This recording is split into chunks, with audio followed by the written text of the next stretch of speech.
Hello, welcome to another episode of the Tyrants Den. Today we have a very special guest. I think he probably makes the most high quality libertarian content out there. I think his videos are just fantastic. LiquidZulu. So introduce yourself. Anything else you got going on? Yeah, thank you very much. Basically, YouTube's the main thing. I've also got a course on my website, liquidzulu.github.io. I've also got a wiki that I'm working on here and there. If you go to that same website /brain, it's not Okay. being constantly updated, but here and there when I find the time. All right. Cool. So let's get into it then. So what got you into libertarianism? Because you seem to have really gotten into it. More than I'd say 99% of libertarians, and when you're a proper libertarian, you're into it. Mm-hmm. Yeah, it was basically the early stages was I saw some John Stossel videos. I originally started watching them because I was like, oh, I bet you this will be wrong and I'll be able to debunk this or something. Then I started watching it. I was like, oh yeah, no, he's making a lot of sense. But that's obviously not particularly radical. Yeah. When I got into the more radical type of stuff, it was Michael Moreno's server, where I met someone called Idlework, and he told me to read a book, which I don't have anymore. I gave it to somebody else. It's called The Ethics of Anarcho-Capitalism by Chris Bohrer. I read that and I was completely convinced of it. And it's like, I've talked to other people about this before, and other people have felt the same thing where prior to learning anarcho-capitalist legal theory and stuff like that, I was kind of just going based on vibes on which policy position I wanted. I'd be constantly, each new policy position had to be like a whole new thought process. It's like, well, let's try and weigh these concerns and blah, blah, blah, blah. There weren't any actual fundamental principles underlying it. Whereas when I learned about the anarcho-capitalist legal theory, I was like, oh, well, I guess there's just these fundamental principles. There's this thing called the non-aggression principle. And then you can use that to figure out the correct policy position on everywhere. I was very enamored by this.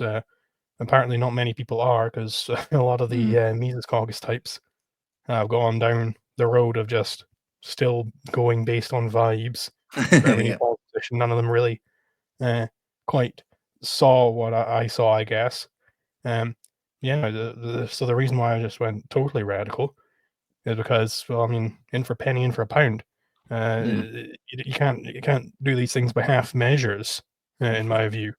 Either Yeah. it's true or not. Like, if I were to be learning mathematics or something, I wouldn't go, oh yeah, it's kind of true, but also it's like, either it's true or it's not. Yeah. I would say that's the appealing, or one of the appealing facts of anarcho-capitalism, and specifically, right? Because it's either true or it's not, and Mhm. that's what our standard is.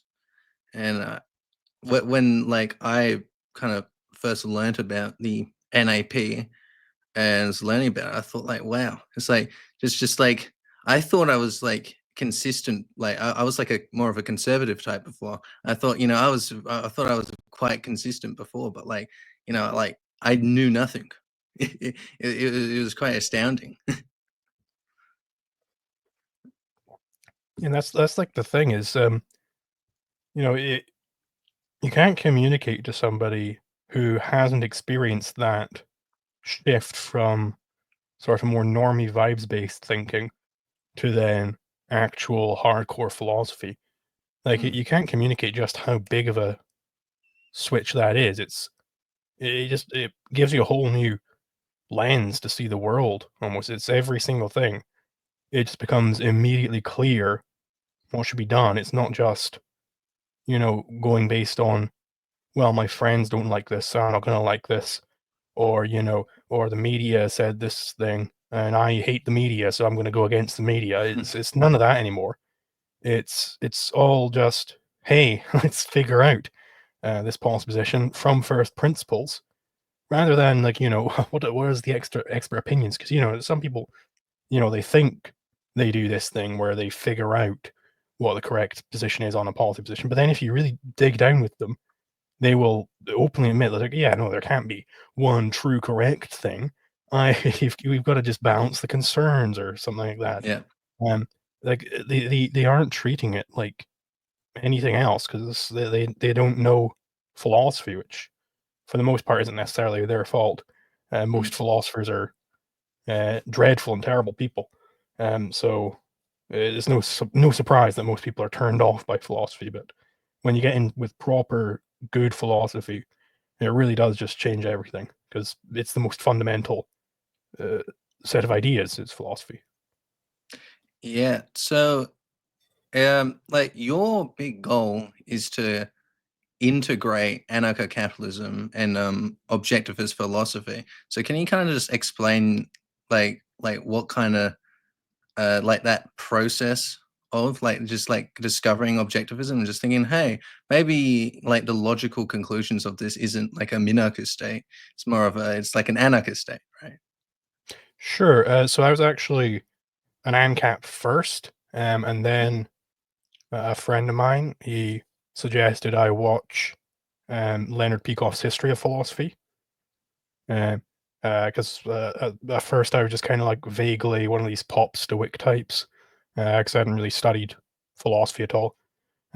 Watching the History of Philosophy by Leonard Peikoff completely disabused me of any sort of stoicism, and by the end of it, it became because Peikoff he doesn't do the standard history of philosophy thing where they'll just kind of go through, oh, and then this thinker thought this, and then this thinker thought this, and then we're just completely disconnected summaries almost. Um, Mm-hmm. Rather, he goes in and he is always evaluating implicitly, and he's like weaving this story, and he's showing, okay, and then Plato thought these things, which then implies this other thing over here, which leads to, he's got an actual story going out throughout history, which is the correct way to think about it. And it became very clear, like, okay, well, we need some sort of Aristotelian rebirth here, which is what objectivism is. Mm. Um, so that series convinced me that objectivism was correct. Um, so then, but I already knew that anarcho-capitalism was correct. And of course, I knew that the objectivists were not generally speaking very fondly of anarchism. So I was like, okay, Mm. well, what's going on here? Let's see if we can, read more about objectivism. Maybe they're correct, and maybe I was wrong to be an anarchist, or if I'm not, where did they go wrong? And so I started studying the objectivist literature, and immediately, by the time you get up to their politics, it's very obvious what the error was. Um, I'll just go on based on how Peikoff presents politics, the field of philosophy. Uh, he sees it in OPAR, Objectivism of Philosophy Yeah. by Ayn Rand. He Yeah, I'm reading that basically, right now. yeah, when you get to the politics section, it's like, okay, well, politics answers how should you run a society, including what are the proper functions of government? That's the question that politics answers. It's like, whoa, hold on there. Because just earlier, we were talking about in OPAR and other places in objectivist epistemology, there's this thing called the frozen abstraction, where it's you are taking some particular concrete and freezing that to be the broader abstraction. So maybe something like altruism is morality. So to be moral means to be altruistic. And then, an otherwise right thinking man might go, well, I'm not altruistic. So I guess I'm immoral and I'll just be immoral and I'll be Machiavellian or whatever. Right. That's the goal of the person who's freezing the abstraction is to completely seize up any thinking you can do from that point on. So you've got to just immediately reject these things. They are not valid ways to do anything. So if politics, if the question that politics is answering is how to organize society, including what are the proper functions of government, there's actually two issues there. is first, it's the frozen abstraction of what are the proper functions of government, because we haven't yet even shown that there should be a government.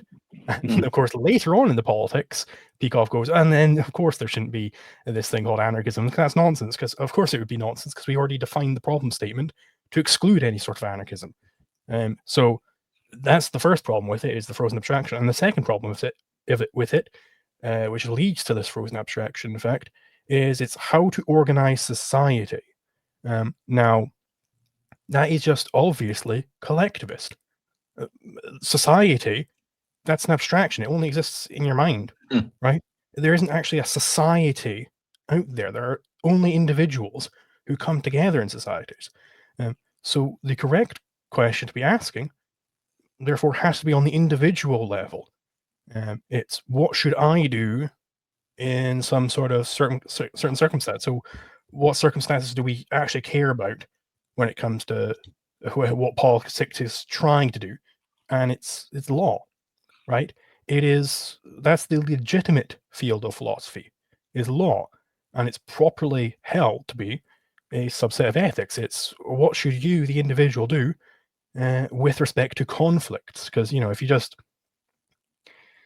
be an empiricist for a second, right? And you look over what all the judges and all these juries and everything, and anytime anybody's talking about law, what are they talking about? Well, they're talking about conflicts between people. It's the farmer getting pissed off because somebody dumped something in his field and it's ruining his crops or something. It's a conflict, right? Every single time, it's all about conflicts. You don't get a judge involved when people are just happily having a good time. If we're just out to dinner having a good time, it's like, oh, well, let's get the police involved here. Like, you'd be like, no, that's what are you talking about? It's nonsense. So law is the correct question. It is just, what do you do with respect to conflicts? And when you have that correct question and the prior objectivist philosophy, if you're and you perhaps know about some of the arguments Murray Rothbard was coming up with, you can come to my argument, which is the argumentum e contrario, argument from the contrary, right? Where you basically go, okay, well, what could you possibly have as an answer to this question? Well, there are basically three broad answers you could have, namely the law of the jungle, just who cares, do whatever the hell you want, might makes right, that type of thing. There's the non-aggression principle, or there's some sort of mix between the two. That's completely exhaustive, unless you're just going to be like, even if you're going to be like some sort of moral anti-realist, that would in a sense fall under law of the jungle, right? If you've gotten up to this point in ethics, because we're quite a remote area of ethics here, and we've already established all these meta-ethical truths and everything. Once you get up to here, it really is, those are the only three options you've got. And basically, my argument is that neither the law of the jungle nor mixed law work at all as an answer, because they both rely on the primacy of consciousness, which is the thesis that consciousness precedes existence, i.e., like you're creating the world, or God is thinking up the world, or something like that, right?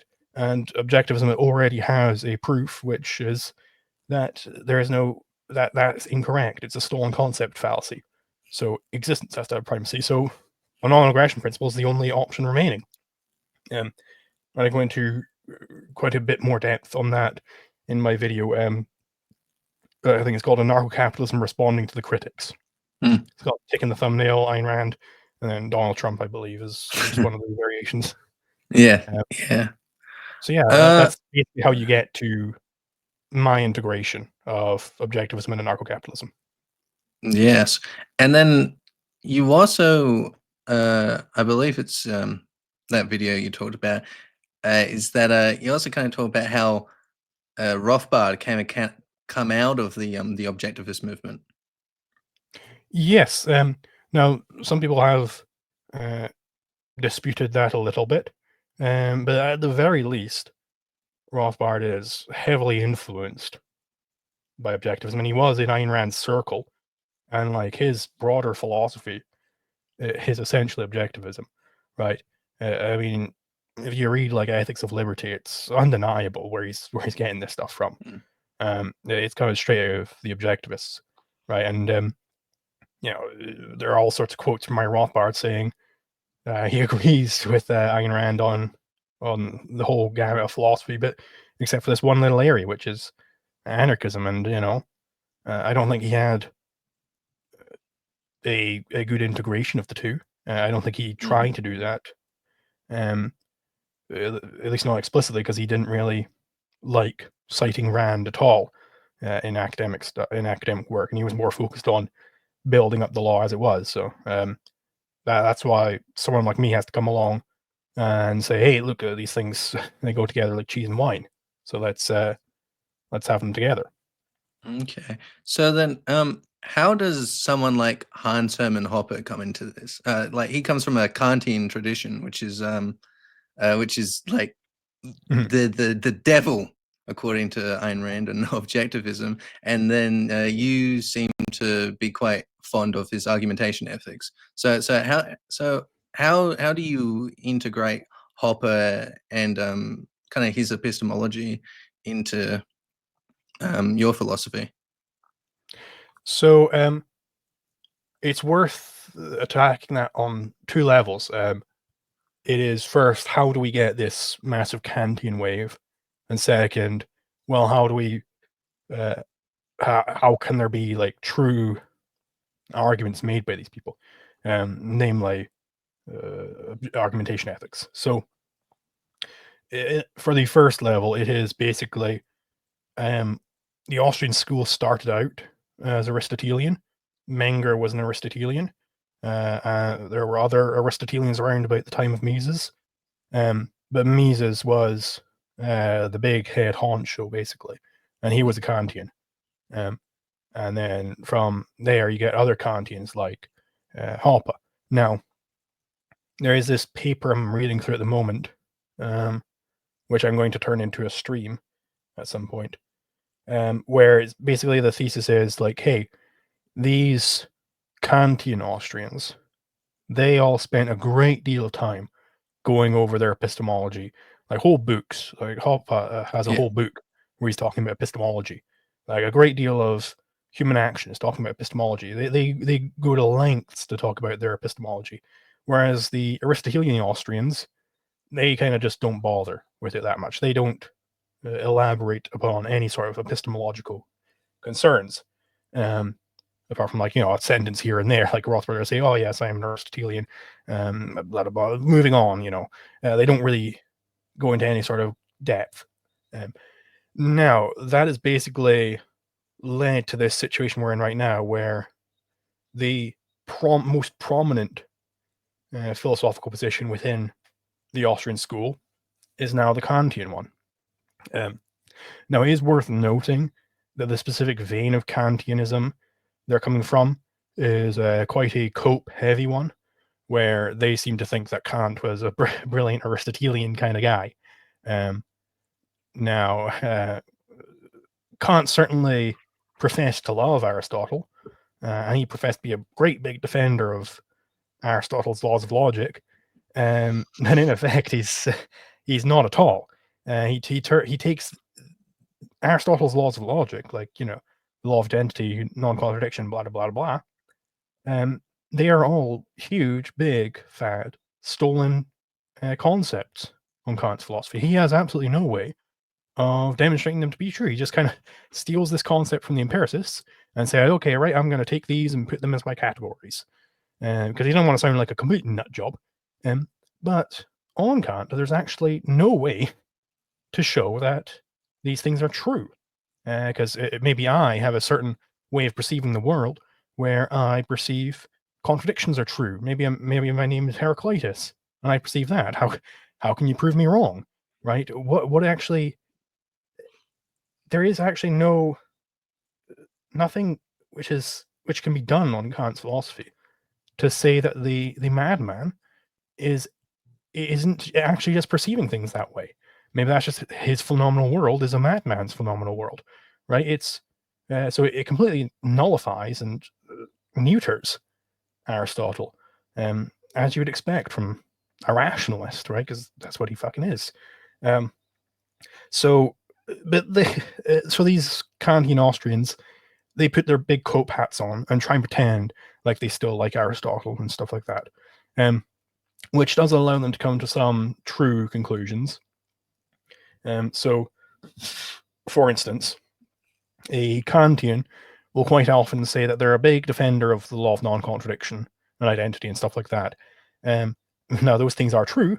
So if they profess these things, then, at least they're saying true things, but they have no standing on their own philosophy. So a similar thing is happening with argumentation ethics. Argumentation ethics is indeed true. I think it is very flimsy on Kantian philosophy, and doesn't actually say anything about the real world at all, as nothing could. But it is a true way of arguing. And in fact, other people have sort of anticipated argumentation ethics in certain ways. I'll have to look it up, but Peikoff has somewhat anticipated a form of argumentation ethics. Frank Van Dun, he also came up with argumentation ethics independently of Hoppe. It's basically the same thing. Okay. Also, just the standard affirmation by denial thing. If you deny something and you're contradicting yourself, then it's like, okay, well, it's true then, right? That's been around long before Hoppe. So, Hoppe, he did do a great deal of the work there.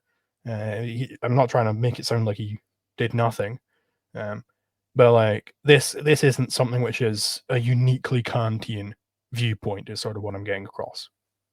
Okay. So, what else about Hopper do you think that you disagree with? So I think Hoppe's stance on, for instance, borders, is utterly nonsense, and that would be the other big area of disagreement apart from his Kantianism. So, but it is worth noting that Hoppe is vastly more open borders than any of the Hoppians you'll find on Twitter who are going around and advocating that the great Führer Trump deports everybody who is a shade over brown, right? That Hoppe's way more open borders than that. Hoppe's standard would be, okay, if there's some domestic recipient who is willing to invite the person over, then they're allowed to come over. Now that is, if that was the standard in that is way more open borders than the US, for instance. The United States, if I've got a friend in the US who's like, oh yeah, I'll invite you over. I can rock up to the border saying, yes, look, the guy invited me over. They'd be like, no, fuck off. So there is that. But even still, his arguments are very wrong.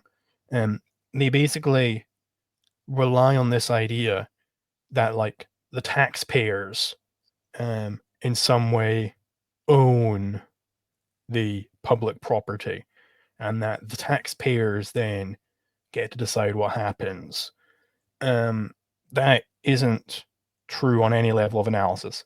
So, first of all, group property isn't such a thing. And indeed, Hoppe is one of the people who anticipated the fact that group property isn't a thing. So it's strange to see him kind of contradict himself here. I've gone over the proof in all the places before, but I'll give a brief overview of it here. Basically, if you've got this stick and it's owned by the entire set of people A through Z, and A wants to use it to spearfish, B doesn't want this to happen, what do you do then? Well, either the spearfishing happens or it doesn't.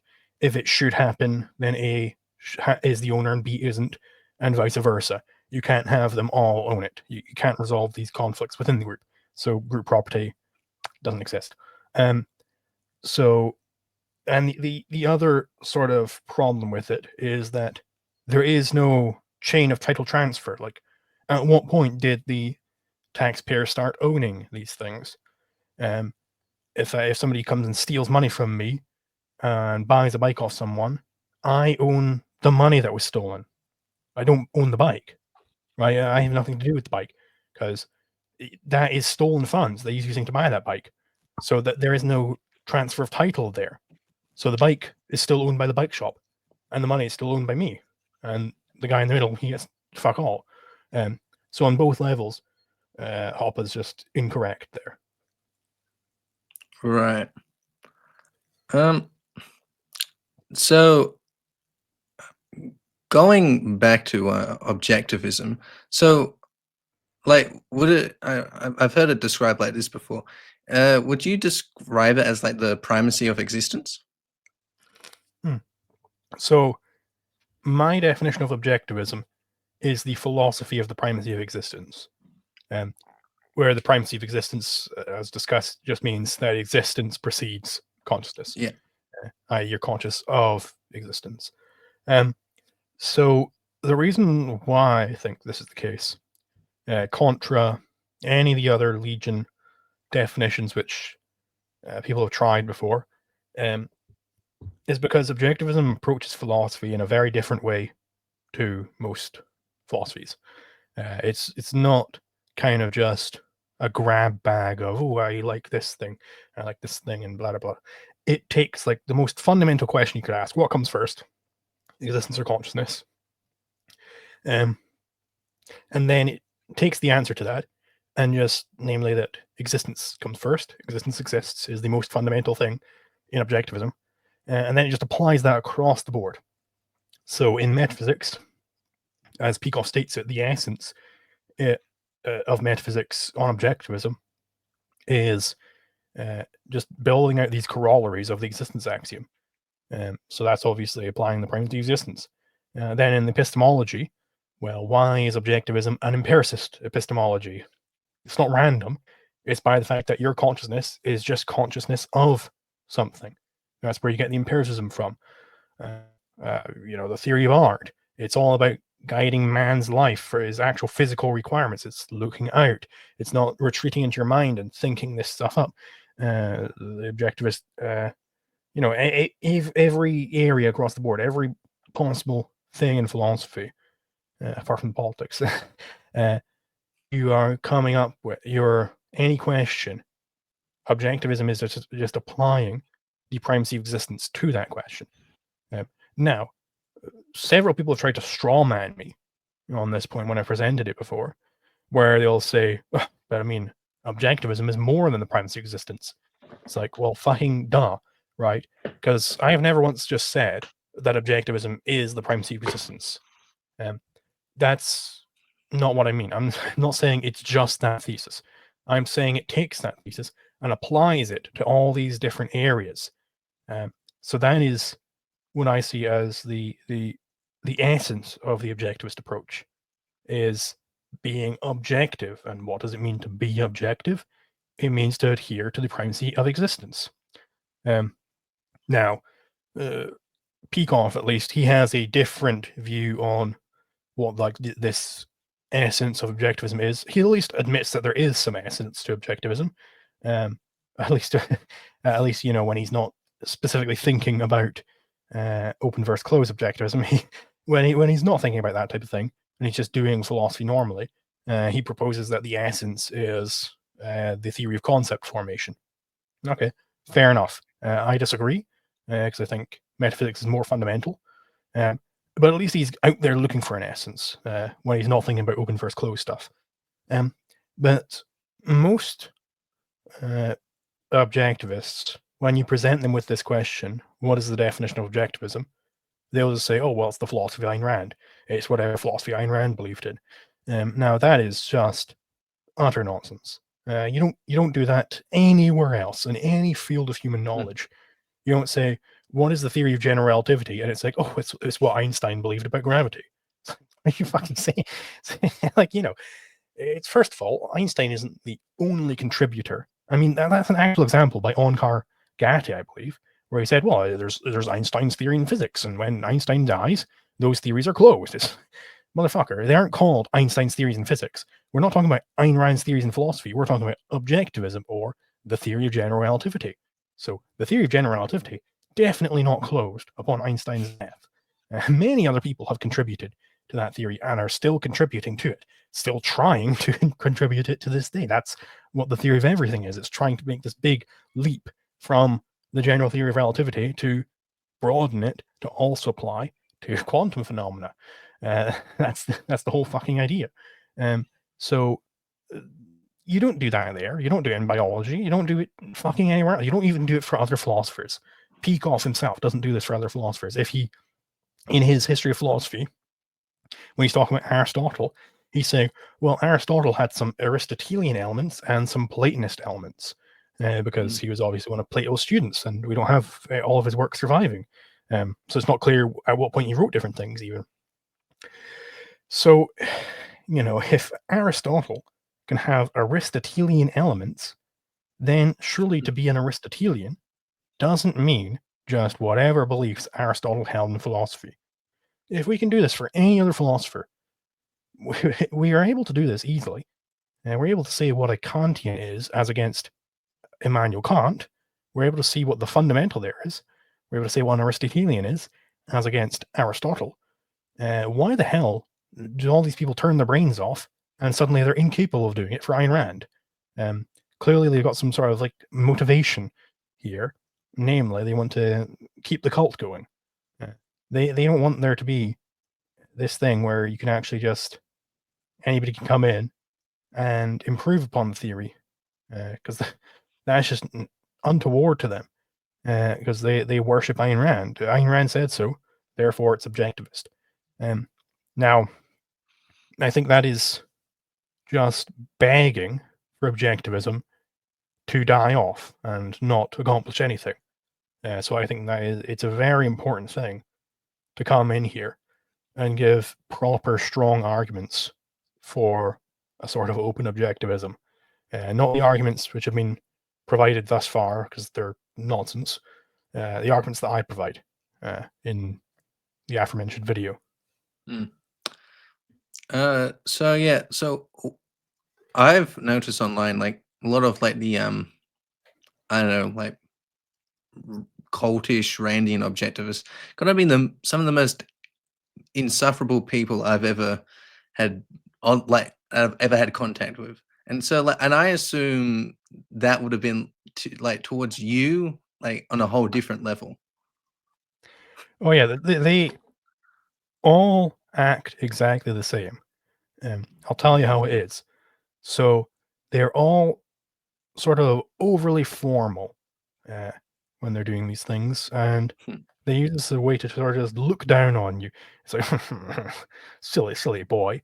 That's sort of how they act. They are the type of person who thinks they've got an IQ of 180, but they're just barely scraping that 100 IQ or something. They are the quintessential midwit. They're the midwits of the right. If libertarians are hippies of the right, they're the midwits of the right. All right. These people have never thought the true Randroid I'm talking about here, not necessarily just any closed objectivist. They're intelligent closed objectivists, of course. I'm talking about the full-on Randroid. This is a person who, ironically, doesn't actually think for themselves at all. They have never thought through a problem in philosophy. They just go, oh, what did Ayn Rand say? Well, there you go. So Ayn Rand said it. Therefore, it's the case. These people are fundamentally sheep. They're followers. They are utterly irrelevant to any sort of level of thinking. They're the type who will go, oh well, we've got some sort of dispute here. Let's refer to the fucking Omicron. Let's refer to the textbooks, and let's see what the priests say. They'll call over a nice big established objectivist, and he will sort this out. It's like, oh well, what is the position here? It's like, okay, well, the priest has spoken, so end of discussion. It's like, well, fucking no, it's not the goddamn end of discussion. I have faced this numerous times. I've tried to enter multiple objectivist servers on Discord. Every time it's like they'll bring in the priests and they'll say, no, you're wrong about IP. End of discussion. It's like, well, fucking no, goddamn it isn't. And these people are truly scum, and if they are allowed to perpetrate this zombie virus of theirs, objectivism will die. So I call it a zombie virus. I call it zombie objectivism. For a few reasons, it will kill off objectivism. It kills any sort of thinking. Zombies, they eat brains and stuff like that. These people are just sort of mindless drones, and also they're worshipping a dead woman. Like she's dead. She's a zombie. You don't have to fucking worry about it anymore. She's not going to hear you, and fucking hit you with like a shoe or something. Like it's fine. She's dead. You're allowed to disagree with her. She's not fucking God. So these zombies need to be completely and utterly laughed out of any sort of serious discussion. And nobody cares to hear about what they have to say. Really, objectivism is falling off hard. It'll take more people like me to stop that from happening. Right. And then where do you think this comes from? These zombie objectivists, like why are they like this? So it comes from sort of a good place, I suppose. Namely that Ayn Rand was so right about so many different things that you end up getting sort of a habit of agreeing with her. You get in this habit of like, oh, well, she's saying this, and maybe I feel like I disagree in my heart, but then I just need to check my premises because she corrected me on so many other things before. I guess she's probably just right about this one as well. And then the thinking just gets shortcut there.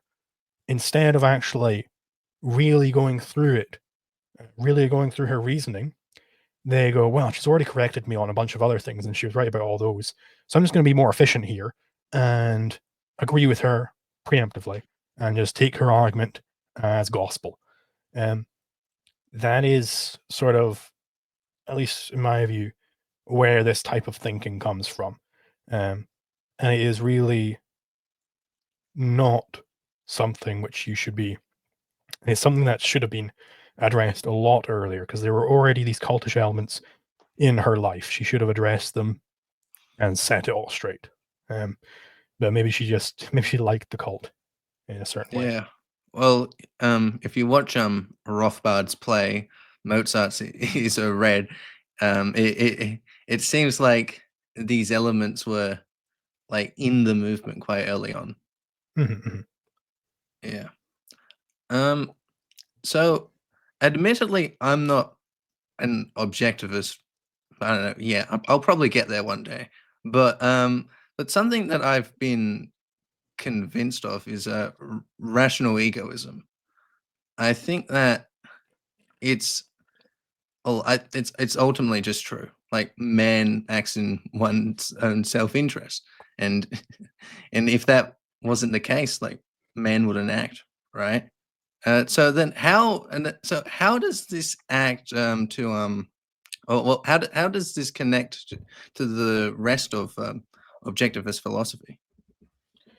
So the way you get to rational egoism within objectivism is it's first of all asking the right question in ethics, because most other ethical theories, they have a package deal right at the root where they say the good is whatever is good for others, or the good is whatever is good for me. That would be like the standard, like Nietzschean as against altruist ethics there. So first, Rand separates these questions out, and it's like, okay, well, what is a value? She first answers that question, and then she can answer who should be a recipient of values. So her answer to what a value is, like, okay, where do you actually get this? She says that a value is that which man acts, pardon me, to gain and or keep. And she's like, okay, well, where does this concept even come up in the first place? Well, it's because you're a living being. So you've got an alternative of existence or non-existence, i.e., life or death. That's the alternative there. So you need to keep pursuing things in order to stay alive. Now, this basically forms the basis of her ethics. She's saying, well, then we can start talking about what a proper value is given your nature, because you have a specific nature, which is that you are able to choose. You're able to choose specifically between properly apprehending reality or disintegrating what you're getting or ignoring what you're getting. That's your basic choice there. So if you are to be properly apprehending reality, being rational, a rational being, not like an animal or whatever, you will notice that certain facts carry along with them an evaluation. This is Peikoff. So a value to Peikoff is a certain species of fact. The good is a species of the true. So given that I can look out at reality and I see that certain areas crops grow more easily than other areas, they get more sunshine, this yields the value that all other things being equal, I should plant my crops there. And now, because it's all about your life, and she thought that, that's why life is the standard value, by the way, because it's the alternative between life and death. Because it's all about your life, it couldn't be for other people. You can't strictly live for other people. It's just destroying your life. And she goes into great lengths in all of her nonfiction works on different applications of this, what it looks like to live for others, and that's basically like the basic level of it, at least, that it has to be this for yourself type of thing. Now, this is related to the other areas in the same way that, like, it's all just this application of looking outwards, being objective. If you were to turn yourself inwards and try and think up an ethics, maybe you'd come up with like, oh, well, we need these mystic priests to rule everything. And then you got to live whatever the mystic priest says. Or if you believe like that God is thinking up reality, then obviously you're just going to have to obey his laws, right? And you get parallels to this in, like, the epistemology. It's all about looking out at the facts, and that reality is setting the standard of how you should gain knowledge. Reality is setting the standard of how you should live your life, everywhere, right? It's all reality sets the standard. Right. Okay. So there has been a big flare up in the IP debate lately because Jack Dorsey he just said delete all IP law, and then Elon Musk said well, I agree pretty much. And I think that's pretty cool from a libertarian standpoint, that like these ideas are getting out there. Like Elon Musk is one of the most powerful men in the world, and he's a proponent of abolishing these like false laws. Do you have a perspective on it? Yeah, absolutely. I completely agree that IP is nonsense. It's not possible to own ideas, and in fact, this is the other big area. This is like, if you want to see the practical effect of Ayn Rand's error in politics, just look to IP. They have nothing even approaching a proper property theory like we have. It's laughable, quite frankly. So I mean, the basic reason why IP is invalid is because you can't own things which are non-scarce. The question of property just doesn't arise there, because again, we're trying to answer the problem of conflicts. It's not physically possible to have conflicts over an idea. If you have an idea and I also get that idea from you, I haven't deprived you of that idea. There is no conflict there. So what IP actually is is a sort of hidden right in the actual physical property of other people.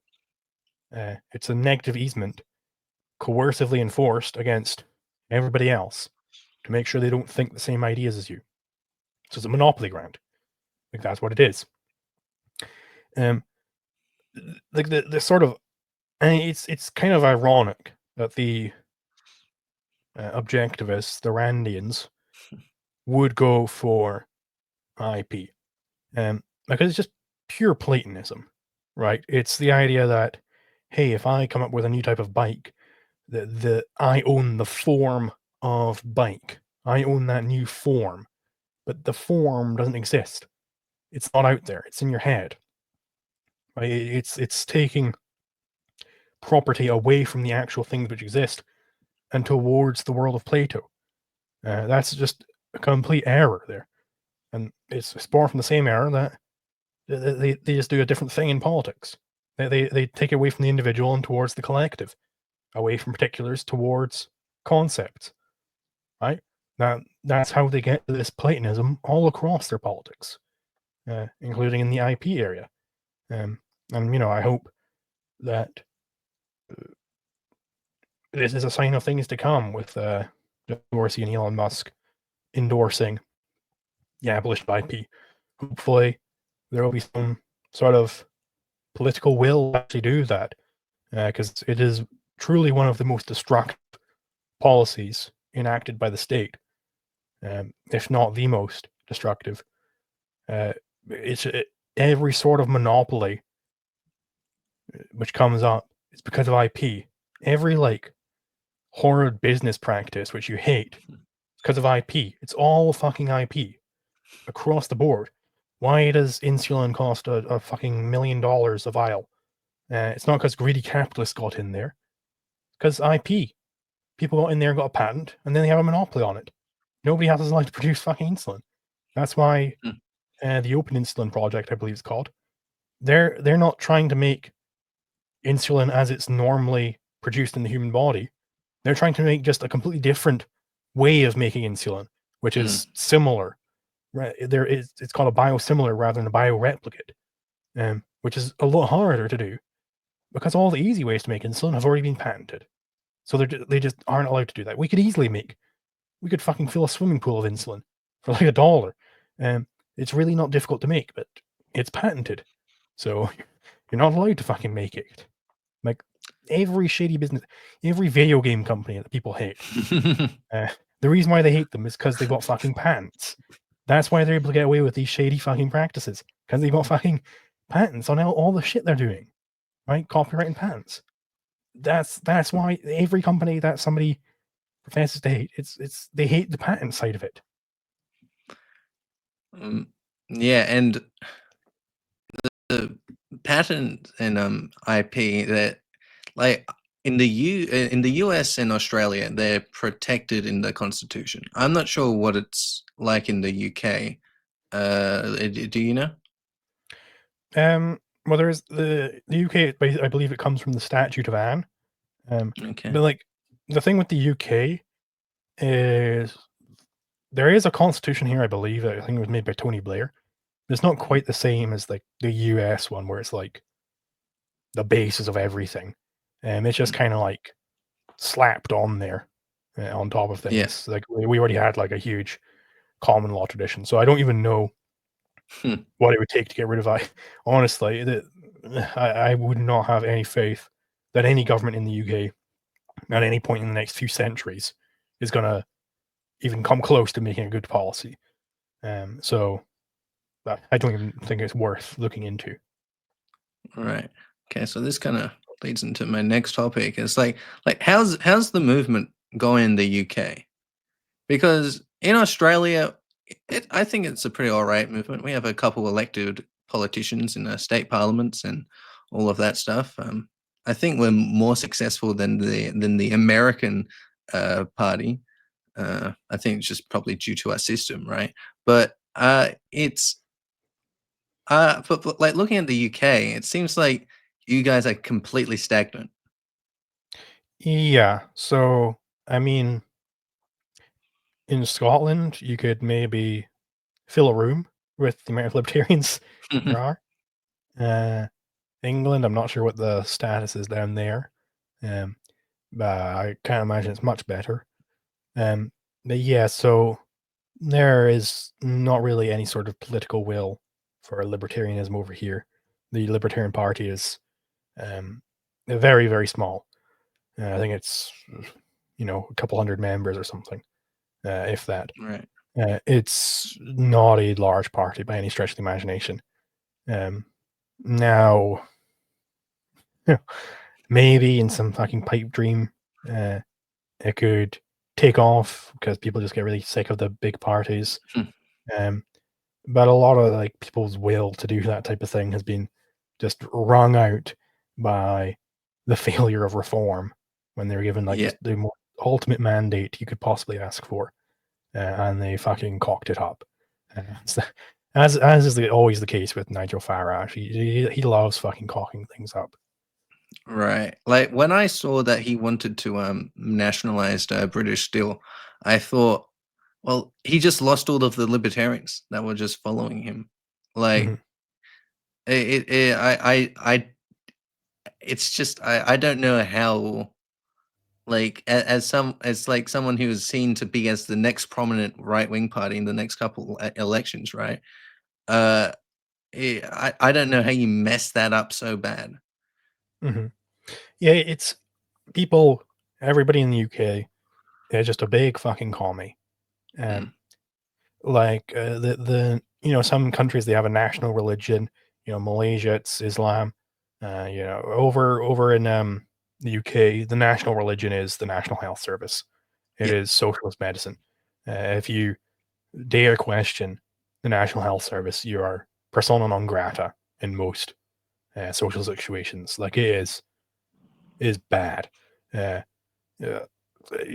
people in the US, they love complaining about their healthcare system. They should fucking count their lucky stars that it isn't a religion. Because boy, it's hard to unseat a religion. Like if you were never with the current political climate in the UK, I don't see the NHS being even reduced in budget for next 2 decades. Like it's let alone being abolished. Like it would have to be fucking someone who would have to invade the UK and force it to happen.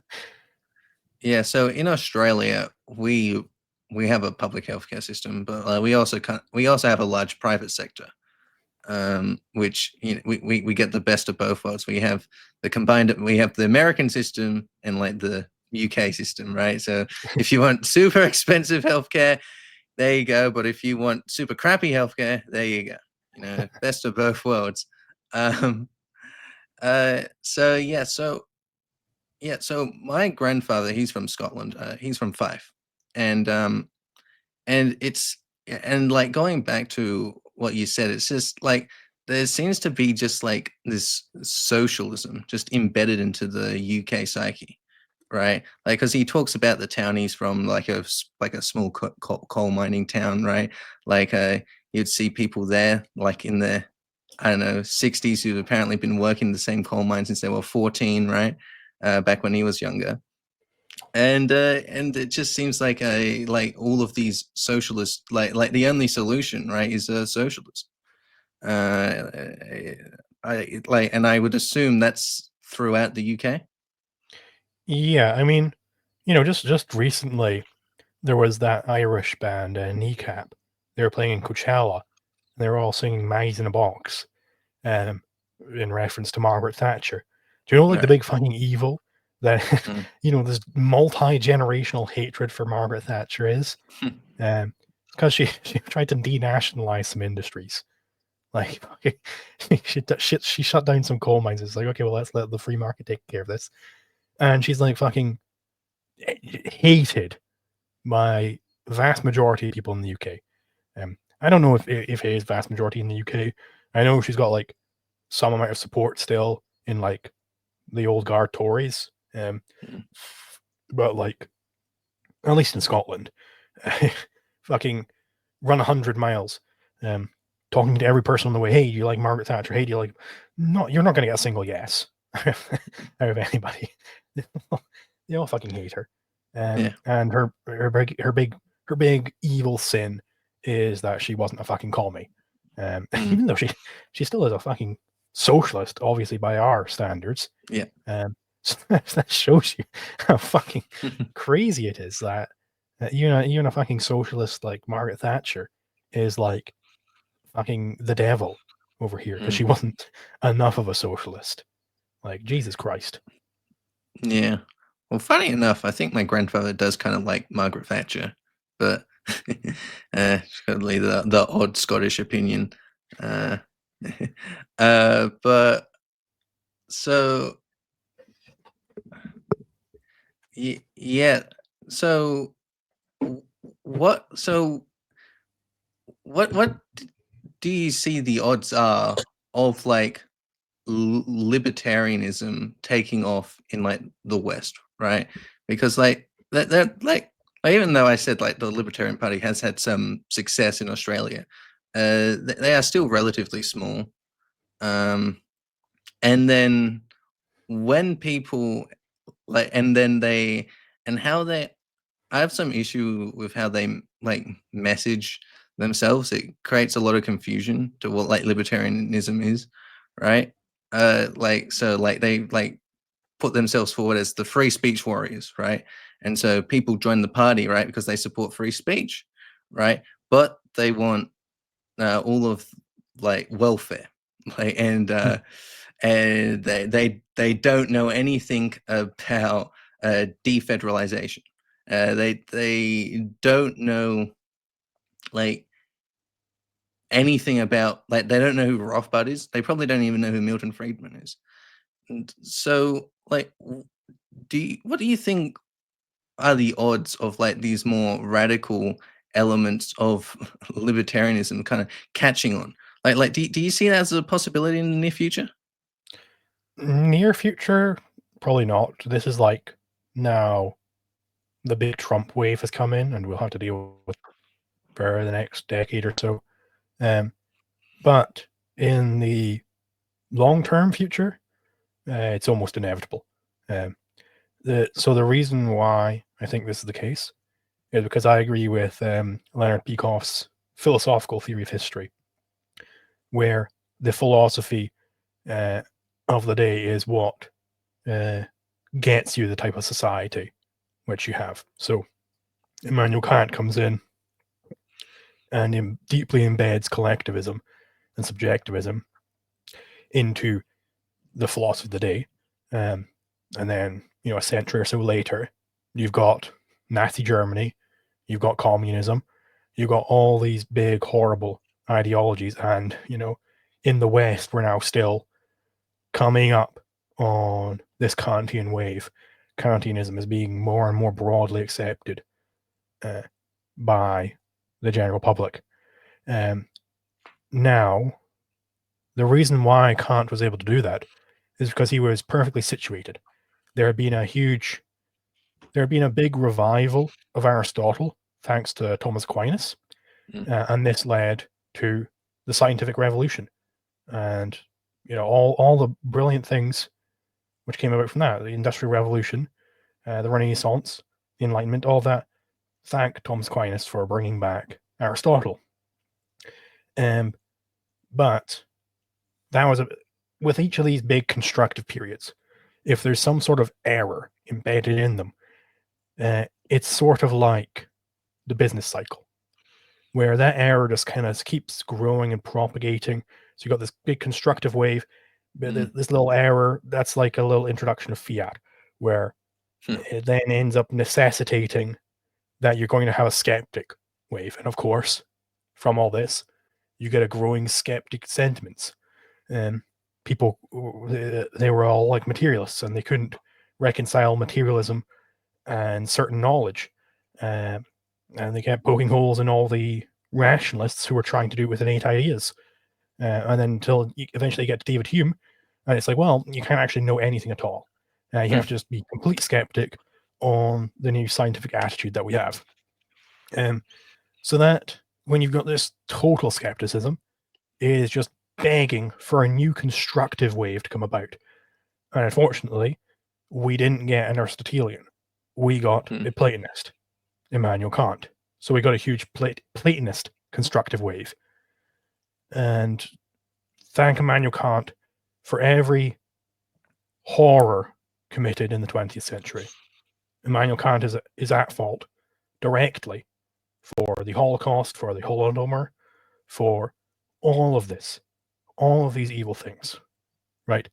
It's all because Immanuel Kant was a Platonist, and he constructed the new philosophy of the day. Now, obviously, we end up getting more and more skepticism. That's how pragmatism came about. It's like, well, we can't know anything, so just be practical, just take action, right? So with this skepticism, and nobody knows how to do philosophy anymore, it's all nonsense, that opens the door for a new constructive wave.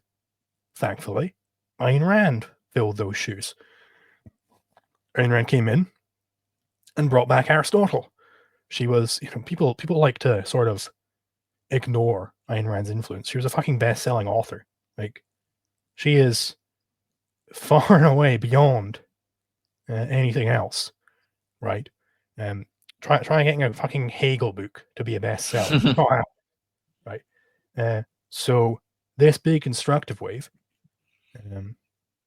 because it was Aristotelian, you'd have to have some new Platonist come up, some Plato the Third, to arise to completely throw down Ayn Rand for it to be any other way. If you don't have that, and if Ayn Rand is able to, if we're able to maintain the Aristotelian wave that Ayn Rand has given us long enough, then it is situated to become the philosophy of the day. Obviously, Aristotle was about, but he failed to properly maintain the Aristotelian wave. It had to go off into the Middle East and survive over there for a while before it could come back to Europe. So that's why it is of crucial importance to keep objectivism alive, and to really assert that it is objectivism properly understood implies anarcho-capitalism, and then 100 years down the line, it'll be the philosophy of the day. And good fucking luck, Platonists, right? So that is why I think it's so important, the work that I'm doing. It has to be done. Right. Well, I think that's a good place to leave it off then. Thank you for joining me, LiquidZulu. And Absolutely, thank you for having me. Yeah, no problem. You've been very insightful. You've helped me understand certain concepts about objectivism, which I highly appreciate. So, thank you. No problem. Take care.